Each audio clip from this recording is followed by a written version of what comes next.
Hello students, we'll do sums on currency swap today. The 5 years borrowing costs to company A and company B in Indian rupees and US dollars are shown below. If you look at the question, company A and B Indian rupee US dollar, see the rates, all the rates are fixed rates. There is no floating rate. So this is called as fixed to fixed swap, or it is also called as currency swap. Whereas in interest rate swap, we had one as fixed rate and the other as floating rate. So here there will be no LIBOR, MIBOR and no floating rate, both will be fixed. Suppose that company A wants to borrow US dollar and company B wants to borrow Indian rupee. Design a currency swap by giving 0.2% commission to the bank. So like we did earlier, we'll write for company A and B, they require US dollar and Indian rupee, but in actual we'll give them the opposite. So A requires US dollar, we'll give them Indian rupee. B requires Indian rupee, we'll give them US dollar. We do this so that when you give them something which they don't want, only then they will swap. If you give them what they require, they won't swap.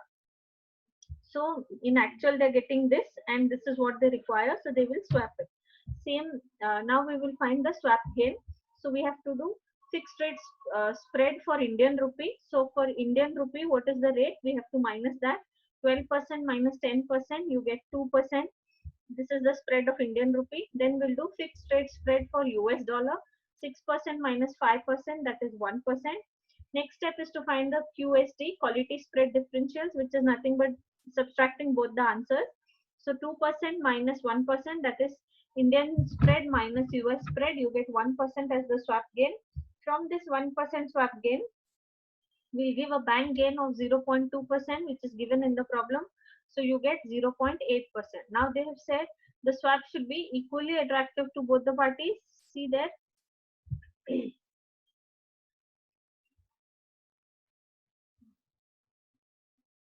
Design a currency swap. They have not mentioned anything, so we will assume it to be equally attractive to both the parties. Otherwise, they should have given some proportion. So if it is equally attractive, we'll basically find the gain. A's gain 0.8 into half, that is 0.4, and B's gain 0.8 into half, 0.4. So these are the actual gains that they'll get from the swap. Now here, because both the rates are fixed rates and there is no floating rate, we cannot keep one rate as same and the other rate as moving, like we did it in interest rate swap. So we have another additional step here. That additional step is we find the effective cost of borrowing. Now understand this carefully. Effective cost of borrowing is nothing but we will see if they would have borrowed what they actually required, how much they would have paid. Now because they're going through the swap route, how much they're saving and what they're paying. So I'm going to check the required rate. So let's see the question. A, required US dollar. And what is the US dollar for A? 5%. B, required Indian rupee. It required Indian rupee. And the rate for Indian rupee is 12%.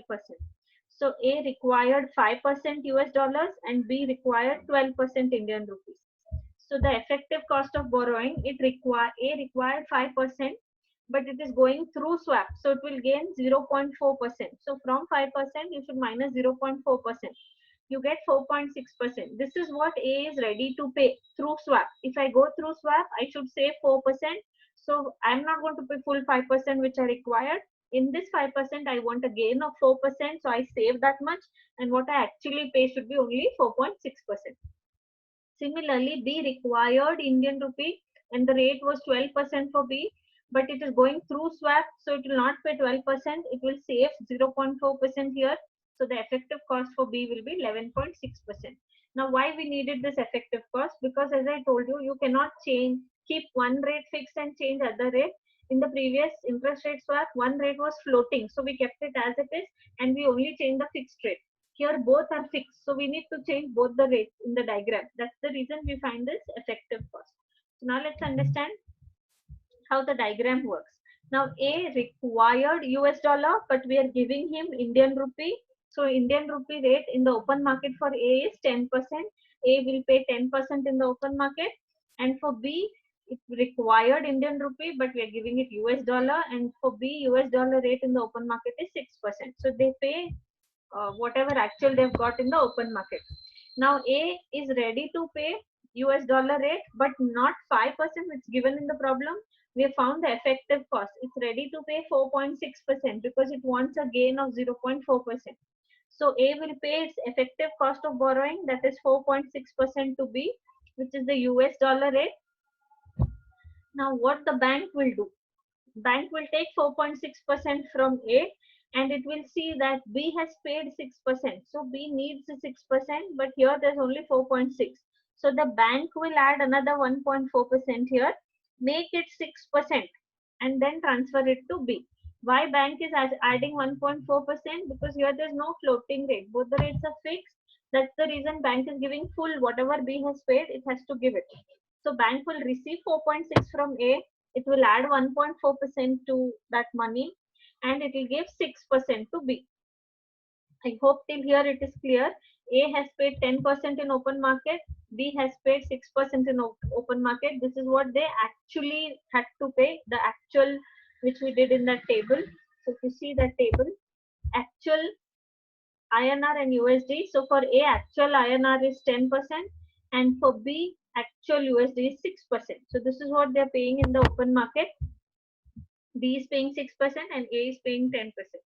Now A has to transfer US dollar, so it will transfer only the effective cost 4.6%. B will add 1.4% to that, so that it becomes 6%, and full 6% which B has paid, it can be given to them. Now what has to B pay? B will also pay only the effective cost, that is 11.6%. It will not calculate separately. So B has paid 11.6% to the bank. Bank will see how much A requires. A has paid 10%. So A should be giving only 10%. Remaining 1.6% the bank will keep with itself. Now let's understand their gains. A's gain, if he would have gone without swap, he would have paid 5%. With swap, he's paying only 4.6%, so his gain is 0.4. If you see here, he paid this 10, but he received this 10. So minus 10 plus 10 both gets cancelled. So what he has actually paid is only 4.6. So if he wouldn't have gone through swap, he would have paid 5%. Because he has gone through swap, he's paying 4.6%. So his gain is 0.4. Look at B. B has paid 6%, it has received 6%. Plus minus, both will get cancelled. So this doesn't matter, it paid, it received, it got set off. But B has also paid this 11.6%.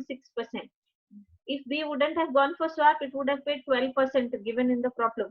But because it has gone through swap, it is paying only 11.6. So the gain is 0.4. Now let's understand the bank's gain. Bank received 1.6 from B. Minus it gave 1.4 to A. It added here, see. So it received 1.6 minus it paid 1.4. So the gain of the bank is 0.2. So this is how the bank helps now here. It adds certain portion to certain interest rate and it receives more on the other end so that it can set off its gain. So this is how the currency swap works when both the rates are fixed and there is no floating rate. Let's do one more problem so that you understand it better. Company A wishes to borrow US dollar at a fixed rate of interest and company B wishes to borrow Japanese yen at a fixed rate of interest. So A wants US dollar and B wants Japanese yen. The amount required by the two companies are roughly the same at the current exchange rate. The companies have been quoted the following interest rate which has been adjusted for the impact of taxes. This is not that important for us. We'll just look at the rate. They're asking you to design a swap that will net a bank acting as intermediary 50 basis point per annum. 50 basis point is nothing but 0.5%. 1 basis point is 100 basis point is always equal to 1%. So 50 basis point is 0.5%. And it should be equally attractive to the two companies. Ensure that all the foreign exchange risk is assumed by the bank. So this is also not that important. Usually the bank who acts as intermediary only will take all the risk.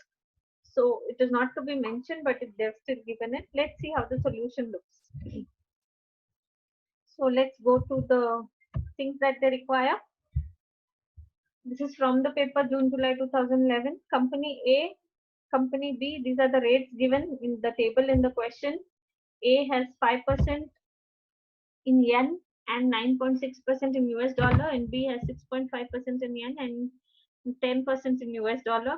Now requirements and actual. A requires US dollars, will give yen in actual. B required yen will give US dollar in actual. Just see the problem. A wishes to borrow US dollars. So A wanted US dollar, we are giving yen, and B wanted yen, we are giving US dollar. So A wanted USD, we gave yen. B wanted yen, we gave USD.